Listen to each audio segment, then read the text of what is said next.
The brochure lands on the mahogany desk with a soft thud that somehow fills my father's entire study. Glossy paper. Smiling teenagers climbing rock walls under a blinding desert sun. Sunrise Wilderness Therapy, where troubled teens find their path. I stare at it, my hands frozen at my sides. Monday morning, Richard says, his voice terrifyingly calm. He leans back in his leather chair, fingers steepled. You'll go to Principal Abernathy's office and confess to hacking the school portal. You'll take responsibility for changing Holden's AP history grade. My stomach twists. I didn't. Or, he continues, like I haven't spoken at all. Tuesday morning at 2 a.m., 2 very professional transporters will arrive at your bedroom door. They have keys. They have authorization. And they will take you to Utah whether you're awake or not. The room tilts. I grip the edge of his desk, my knuckles white against the dark wood. You can't, I whisper. I can. He slides a packet of papers toward me. Legal documents. Authorization forms. All signed, all dated. You're a minor, Marin. I'm your father. The law is very clear about what I can do. My throat closes. This morning I was fixing the router in the hallway, hoping he'd notice, hoping he'd say something like, good work, or, thanks, sweetheart. Instead, I'd overheard him in here with Catherine, their voices low and urgent. 100% plagiarism flag, my mother had said. Yale's recruitment office will see it. Holden can't afford this, not with the lacrosse scholarship on the line. I'd pressed myself against the wall, listening to them discuss my brother's AP history final like it was a corporate crisis, which, I suppose, to them, it was. Holden Wright, star athlete, future Yale legacy, caught cheating, their golden child tarnished, and somehow, that became my problem. I have early acceptance to Stanford, I say now, hating how small my voice sounds. I have a 4 gigapascals, I've never even had detention. Richard waves this away like he's swatting a fly. None of that matters if you can't be a team player, Marin. This family has a legacy. Your brother's future is at stake. My future is irrelevant. He stands, buttoning his suit jacket. Holden is an athlete. He brings value. You? His eyes sweep over me, cold and assessing. You fix computers. That's not a legacy. That's a hobby. The words land like a slap. I've spent 17 years trying to be useful to these people. Fixing their devices, troubleshooting their network, managing their passwords. Always hoping that if I just made myself indispensable enough, they'd finally see me. But standing here, watching my father look at me like I'm a line item to be managed, I understand. I was never their daughter. I was always just a resource. I won't do it, I say. Catherine appears in the doorway, perfectly dressed as always, her country club pearls gleaming. Richard, is everything settled? Not quite. He nods toward me.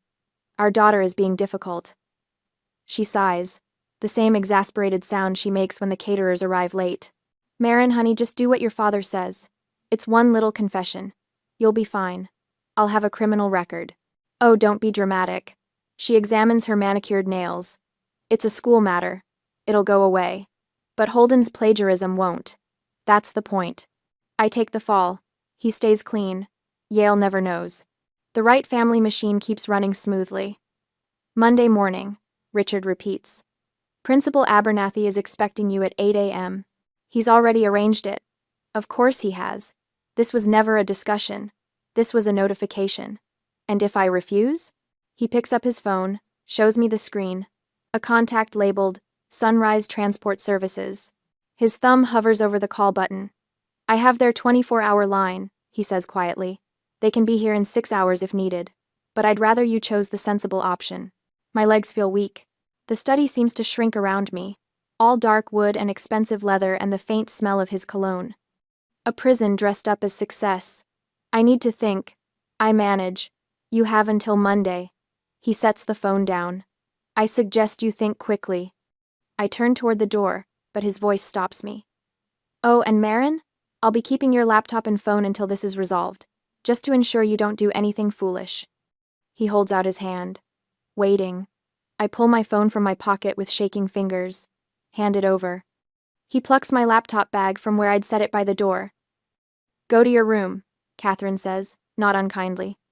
Like she's talking to a child who needs a timeout, not a teenager being blackmailed by her own parents. Get some rest. You'll feel better in the morning. I climb the stairs on autopilot. Hear the lock click behind me when I reach my bedroom. The sound of my door being secured from the outside. I press my palms against the wood, my forehead resting on the cool surface. Please, I whisper, hating myself for it. After everything I've done for you. No answer. Just footsteps retreating down the hallway. I sink to the floor, still hoping they'll come back. Still hoping this is some kind of test that I can pass if I just find the right answer. Still seeking their love, even now. Especially now. Saturday light filters through my bedroom curtains, weak and gray. I've been trapped here for 14 hours now. My stomach aches from skipping dinner, but the nausea wins every time I think about eating the granola bar. Catherine slid under my door this morning. I pull myself off the bed and walk to my bookshelf.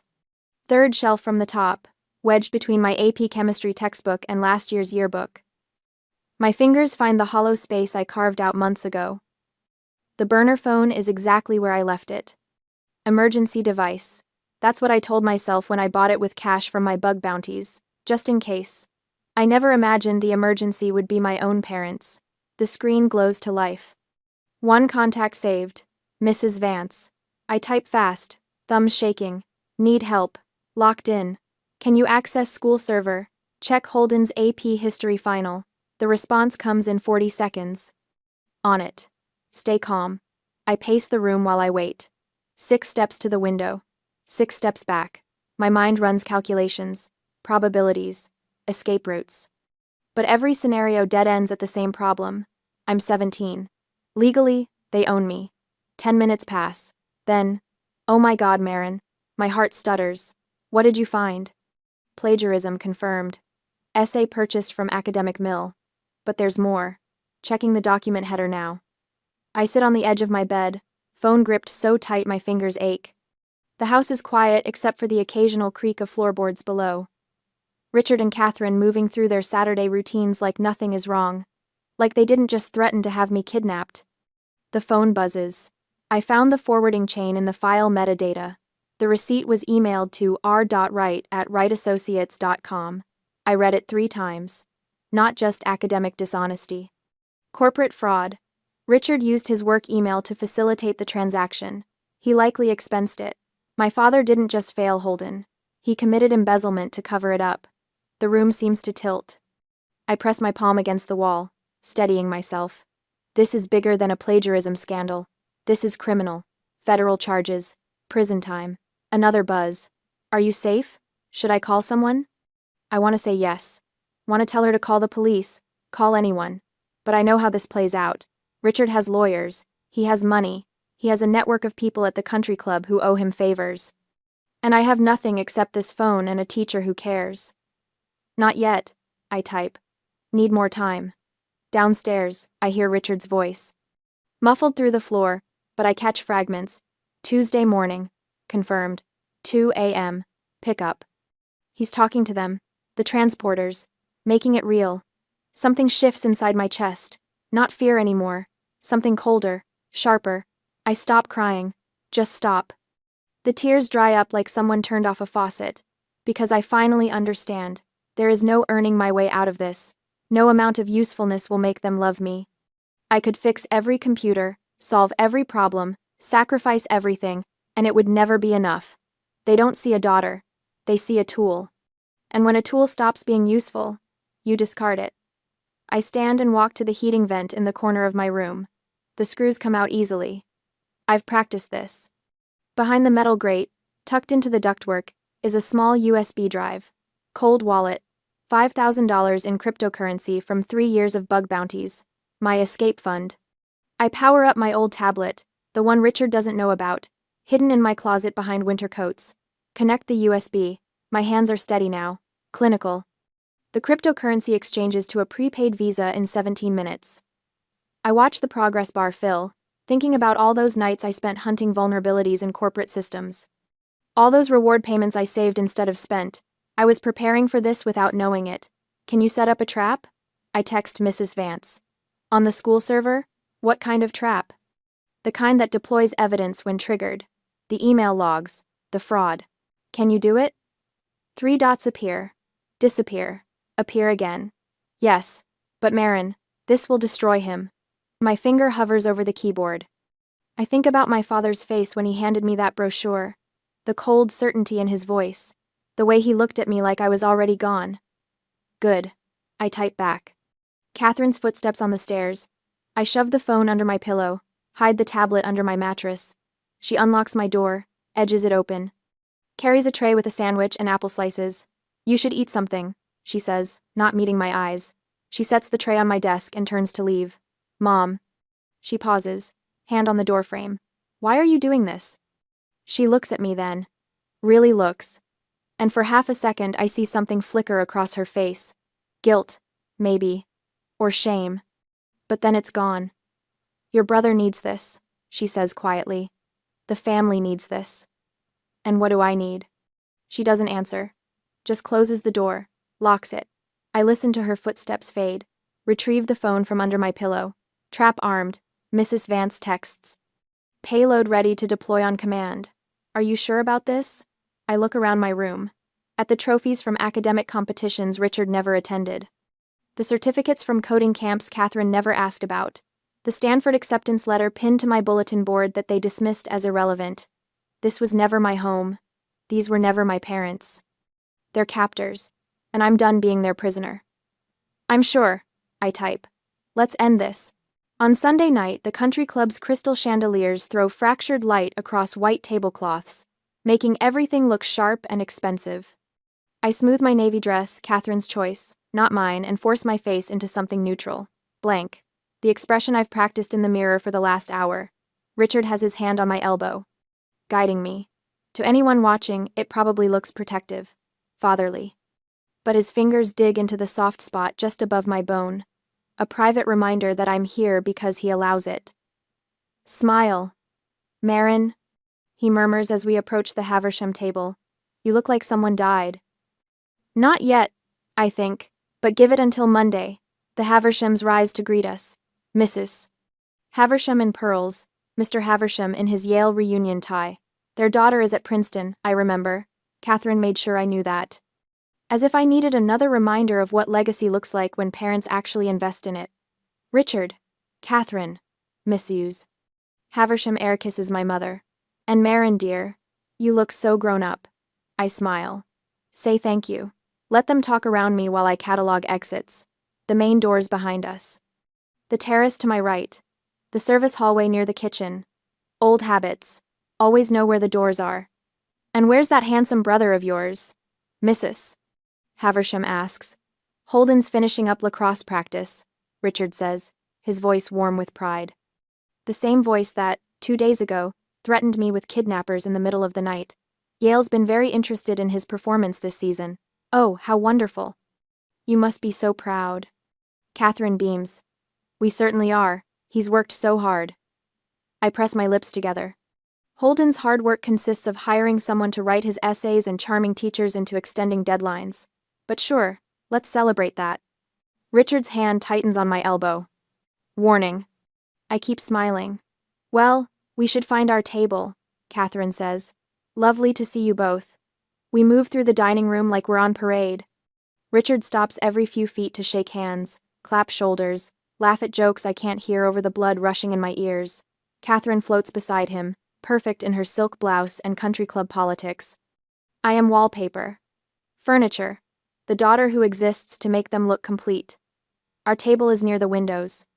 Holden arrives 15 minutes late, his hair still damp from the shower, smelling like expensive body spray. He drops into his chair with the easy confidence of someone who's never been locked in his bedroom. Traffic was crazy, he says, though we all know he just didn't care about being on time. You're here now. That's what matters. Catherine passes him a menu. The salmon is supposed to be excellent tonight. I study my own menu without reading it. My clutch sits in my lap, small and black and unremarkable. Inside, lipstick, emergency $20, and the burner phone wrapped in a scarf to muffle any vibration. Across the table, Richard leans toward the Caldwells. His voice carries just enough for nearby tables to overhear. Marin's been under a lot of stress lately, he says, like he's confiding something difficult. Her Stanford acceptance has been wonderful, of course, But sometimes brilliant kids put too much pressure on themselves. Mrs. Caldwell makes a sympathetic sound. We've actually been discussing a therapeutic break. Richard continues. Somewhere she can disconnect. Reset. The teenage years can be so overwhelming. My hands clench around the menu. He's doing it. Pre-spinning my disappearance. Planting the story so that when I vanish Tuesday morning, everyone will nod and say, oh yes, poor thing. She needed help. That sounds very wise, Mr. Caldwell says. Our nephew did something similar, came back a different person. I'll bet he did, I think. 3 months in the Utah desert with no contact will change anyone. Catherine touches my hand. Sweetheart, are you all right? You look pale. I'm fine. My voice sounds far away. Just tired. Maybe you should visit the ladies' room, she suggests. Translation. Go fix your face, you're embarrassing us. I stand. Take my clutch. Walk toward the hallway near the restrooms, my heels clicking against marble. The hallway is quiet. Dim. I slip into the single-stall bathroom and lock the door behind me. My hands shake as I pull out the burner phone. I've kept it on silent since yesterday, checking it only when I'm certain I'm alone. Now I thumb it on. The screen glows pale in the fancy bathroom lighting. One new message, Mrs. Vance, payload armed, 2 words, that's all. But my chest loosens for the first time since we arrived. The trap is set, the server script is loaded, the evidence is compiled and queued. Tomorrow morning, when I walk into that building, I won't be defenseless. I'll be the one holding the trigger. I delete the message, power down the phone, wrap it back in the scarf, and tuck it into my clutch. When I return to the table, Holden is telling some story about lacrosse practice. Something about a goal he scored, a play he made. Richard laughs, genuinely delighted. That's my boy, he says. I sit down, pick up my water glass. Let the conversation flow around me. Dinner arrives. Salmon for Catherine, steak for Richard, pasta for Holden. I ordered soup because it's hard to look like you're eating when you can barely swallow. You should eat more than that, Catherine says quietly. You're getting too thin. I take a spoonful. It tastes like nothing. After dinner, Richard excuses himself to smoke cigars with the Haversham men. Catherine drifts toward the bar to gossip with the tennis ladies.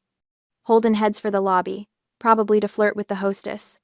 I follow him, not because I want to, because I need to. He's leaning against the coat check counter, scrolling through his phone.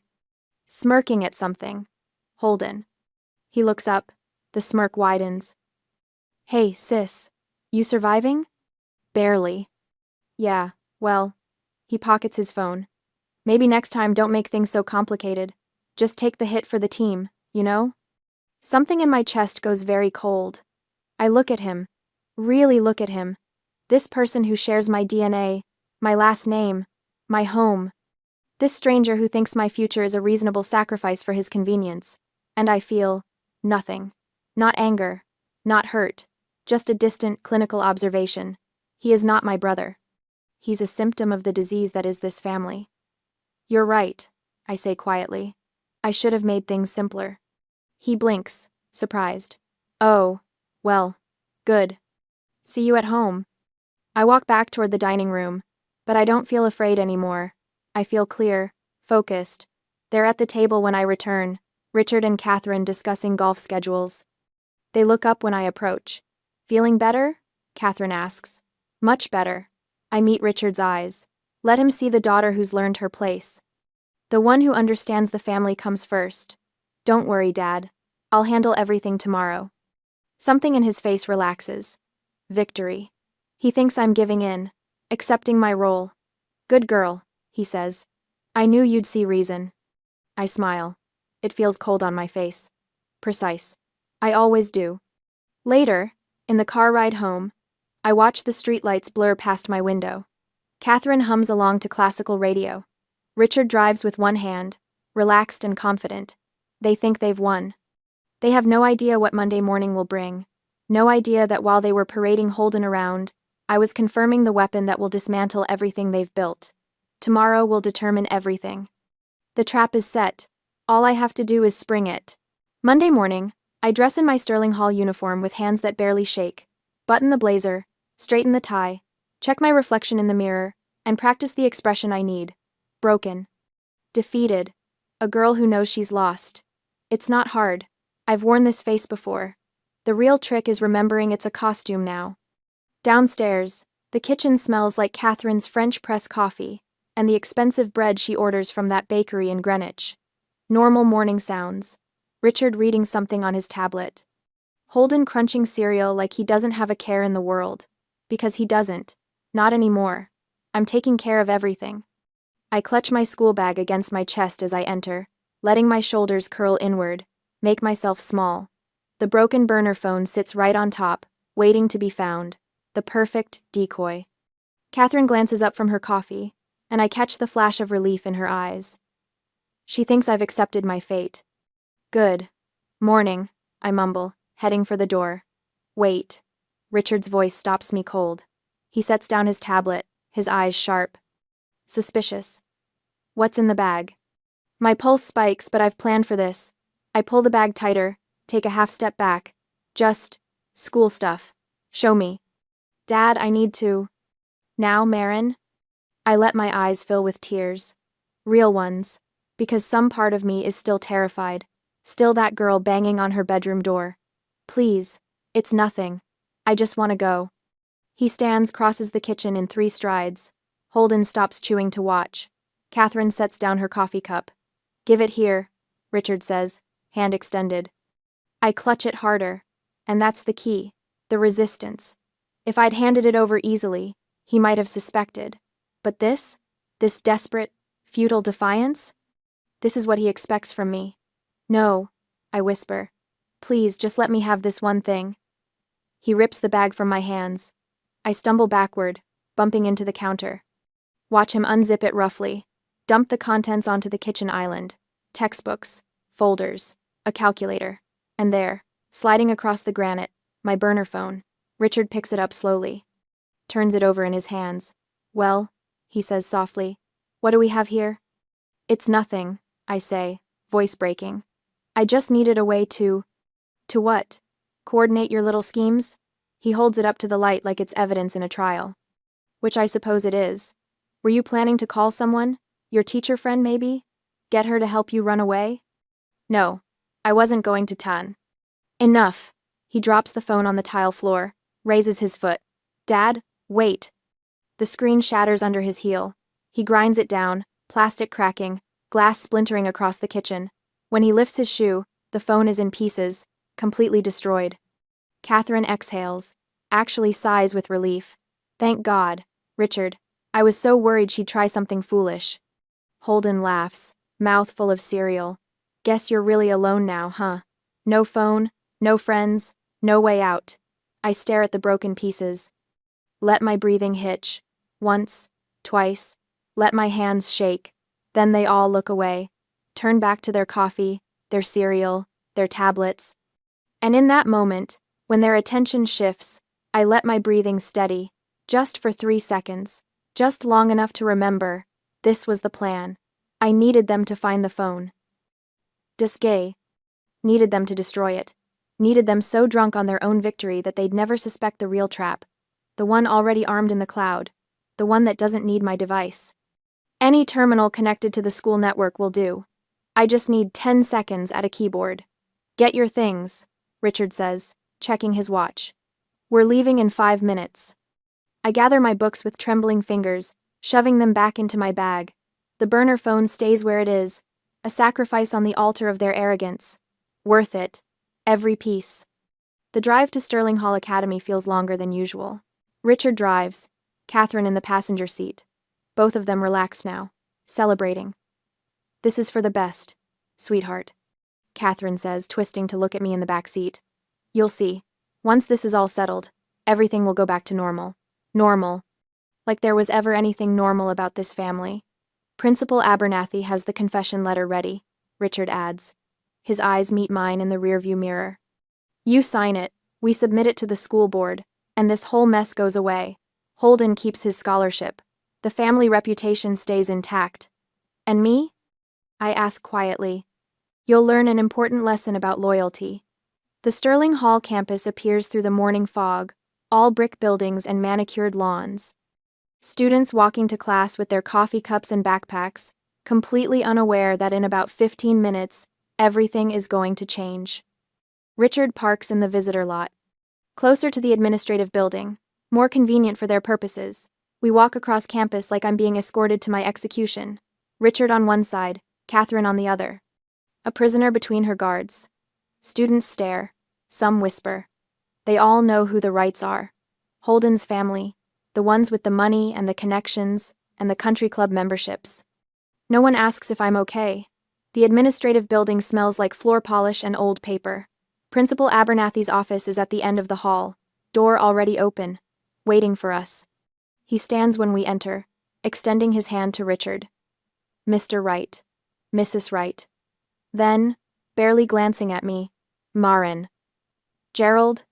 Richard says, shaking firmly. First names. Of course they're on a first-name basis. Thank you for accommodating us this morning. Anything for Sterling Hall's most generous donors. Abernathy gestures to the chairs. Please, sit. Richard and Catherine take the leather chairs facing the desk. I'm left standing until Abernathy points to a smaller chair off to the side. The student chair.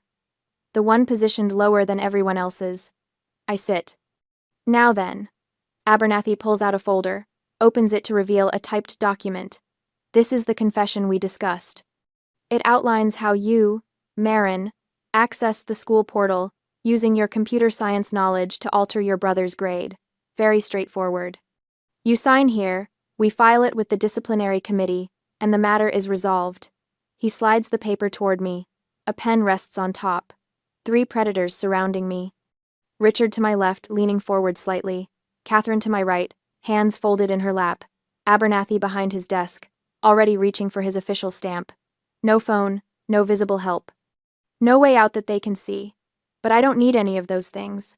Because the trap isn't in my hands. It never was. It's in the cloud, armed and ready, waiting for one single command. I look at the confession letter, at the pen, at their expectant faces. I stare at the words swimming on the page. I, Maren Wright, confess to unauthorized access of the Sterling Hall Academy student portal. Richard stands behind Abernathy's chair, arms crossed. Catherine perches on the leather sofa by the window, hands folded in her lap like she's waiting for a tennis match to start. Through the glass panel in the door, I can see Holden leaning against the hallway wall, that smug smile playing at the corners of his mouth. 3 predators in this room, one waiting outside. And me, supposedly powerless. Maren. Richard's voice carries that edge I've learned to fear, the one that means his patience is gone. Sign the paper. My hand trembles as I reach for the pen. Let them see the shake. Let them think I'm still that girl who banged on her bedroom door, begging for mercy that would never come. I pick up the pen. Hold it over the signature line. Then I set it down. I need to upload the original file. I say, my voice small and broken, to make it more legally binding. The one from my laptop. It's still on the school server. Richard frowns. What are you talking about? The hack. I look up at him with wide, desperate eyes. The performance of a lifetime. If I'm confessing, shouldn't there be proof? Real documentation? Otherwise, it's just my word against. I let my voice trail off, like I'm too scared to finish. Abernathy glances at Richard. She has a point. If there's evidence of the breach, it would make the confession more airtight. There is no evidence, Richard says sharply. Because she didn't actually do it. But if someone asks questions later, I whisper, if Stanford finds out, they'll want proof that it was me, and not. I swallow hard, not someone else. The bait dangles. Richard's eyes narrow, calculating. He wants this buried deep, wants every possible angle covered. His corporate instincts kick in. Always get it in writing. Always document the fall guy. Fine. He nods toward the desk. Make it quick. Abernathy stands abruptly, smoothing his suit jacket as he steps aside to give me access. My heart hammers, but I keep my breathing shallow and quick. Terrified child. Compliant victim. I slide into the leather chair, still warm from him, and my fingers find the keyboard. The muscle memory takes over. A single command line, typed so fast it barely registers. Enter. The wall monitor behind Abernathy's desk flares red. Richard steps forward. What did you... The screen erupts with text. Forensic logs scrolling in real time, white text on crimson background, IP addresses, timestamps, access records. And there, in bold letters at the top, evidence of academic fraud. What is this? Abernathy reaches over my shoulder, clawing for the mouse, but nothing responds. The screen keeps scrolling. Holden's student ID number. The AP History Final. The 100% plagiarism flag. Then the email chain appears. The forward from Holden. The response from Richard. The attached expense report submitted to Wright and Associates Financial Group. Catherine makes a small sound, like air escaping from a punctured tire. Turn it off, Richard says, his voice deadly quiet. I can't. Abernathy is clicking frantically. It's not responding. I don't. The printer starts. That horrible grinding sound as it wakes up, and then paper begins spewing out. Page after page of evidence. The logs, the emails. The internal expense report proving that Richard Wright paid for his son's cheating using company funds. Company funds. The screen updates with new text. Copies of this evidence have been automatically distributed to the following recipients. The list appears, line by line. Ivy League Athletic Commission, Sterling Hall Academy School Board, Hartford Courier Press, Connecticut Attorney General's Office, IRS Criminal Investigation Division. Richard's face goes white. Not pale, white, the color of bone. You little... He reaches for the computer, but the monitor goes black. The printer falls silent. 15 pages scattered across Abernathy's desk, across the floor, perfect copies of his fraud laid out like playing cards. Someone is knocking on the door. Hard, urgent knocking. Abernathy opens it with shaking hands.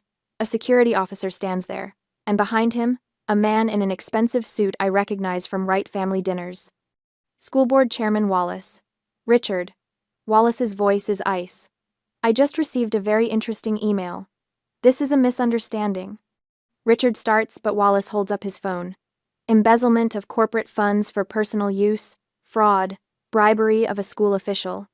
He looks at Abernathy, who has gone gray. We need to have several conversations, starting now. The security officer steps into the room. Mr. Wright, I'm going to have to ask you to come with me. You can't be serious. Richard's voice cracks. Do you know who I am? I know exactly who you are.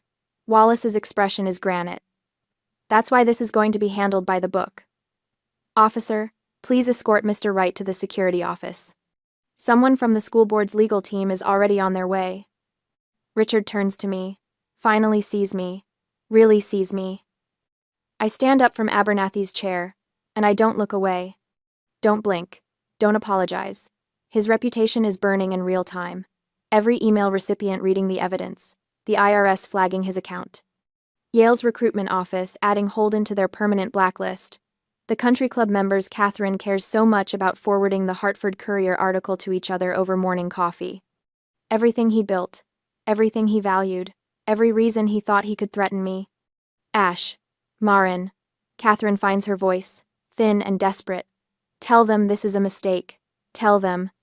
I pick up my bag, walk toward the door. Marin, please. I pause in the doorway. Look back at them one last time. Richard, being guided out by security, his perfect suit suddenly looking cheap. Catherine, frozen on the sofa, her country club pearls catching the light. Abernathy, holding the evidence papers with trembling hands. And through the window, Holden's face pressed against the glass, smile finally gone. I don't say anything. Don't need to. The evidence spoke for me. I walk down the hallway, past lockers and classrooms and students who don't know yet that their school just imploded, past Mrs. Vance's computer science lab, where I catch a glimpse of her at her desk. She gives me the smallest nod. The front doors open. Sunlight hits my face. I step outside and keep walking. No looking back. No waiting for approval. Just air. Just freedom. Just me. The notification chimes on my laptop, and I glance up from the penthouse window where San Francisco Bay spreads out in endless blue. 7 years since that Monday morning in Principal Abernathy's office, and the sound of an incoming message still makes my shoulders tense for half a second before my brain catches up. Old habits. But this isn't a threat. It's a video message from the scholarship fund I established 3 years ago. A girl named Emma, maybe 16, records herself in what looks like a college dorm room. Her voice shakes slightly as she thanks me for the grant that helped her leave her toxic family situation and finish high school independently. "I never thought I'd make it here," she says to the camera, "but someone believed kids like us deserved a chance." I close the laptop gently. Same device type that once represented my cage. Different context entirely. The coffee shop where I'm meeting Mrs. Vance is a 10-minute walk from my building. She's already there when I arrive, her gray hair shorter now, but her smile exactly as I remember it. We hug like the friends we've become, though she'll always be the teacher who saved my life. 7 years, she says, settling into her chair. "Look at you." I don't need to look. I know what she sees. The quiet confidence of someone who built her own definition of worth from scratch. No expensive clothes trying to prove anything. No desperate energy seeking approval, just steady ground under my feet. The fund hit 50 recipients this month. I tell her, "You're giving them what we gave you. A way out." She stirs her coffee slowly. "Have you heard from them? Your family?" The question doesn't sting anymore. Richard's still in federal prison. Fraud and embezzlement carried a longer sentence than he expected. Catherine burned through whatever money he'd hidden. Last I heard, she's been banned from every country club in Connecticut. And Holden? Working retail. No Yale, no lacrosse career, no immunity. I take a sip of my coffee. Turns out being the golden child doesn't mean much when the gold was always fake. Mrs. Vance nods, understanding that I'm not gloating. Just stating facts. The wreckage they created for themselves after I walked away. Later, I take Justice to the beach. He's a rescue mutt, lean and scarred, with one ear that doesn't quite stand upright. We found each other 2 years ago, both of us knowing what it meant to survive something that should have broken us. My phone buzzes. Visual voicemail. Catherine's name on the screen. I stop walking, Justice sitting patiently beside me while I stare at the notification. My finger hovers over the play button. 7 years ago, I would have listened immediately, that old instinct to be useful flaring up despite everything. But I'm not that girl anymore. I don't press play. I don't even feel curious about what she wants. The desperation in her voice would be obvious even without hearing it. Probably money, probably framed as a mother's rightful due from her daughter. I delete the message. No anger, no triumph, just peace. Justice leans against my leg, and I scratch behind his good ear. The ocean stretches out in front of us, salt air filling my lungs. Free air. Air I chose. We walk along the shoreline, my phone silent in my pocket, my shoulders loose. Somewhere behind me is a woman who gave birth to me but never saw my value. Somewhere ahead is a life I architected from nothing but my own spine, and a teacher's belief that I deserved better. The silence between us isn't imprisonment anymore. It's choice. I breathe deep, and Justice matches my pace, and we walk until the sun starts sinking toward the water. No looking back. No waiting for approval that will never come. Just forward. Always forward.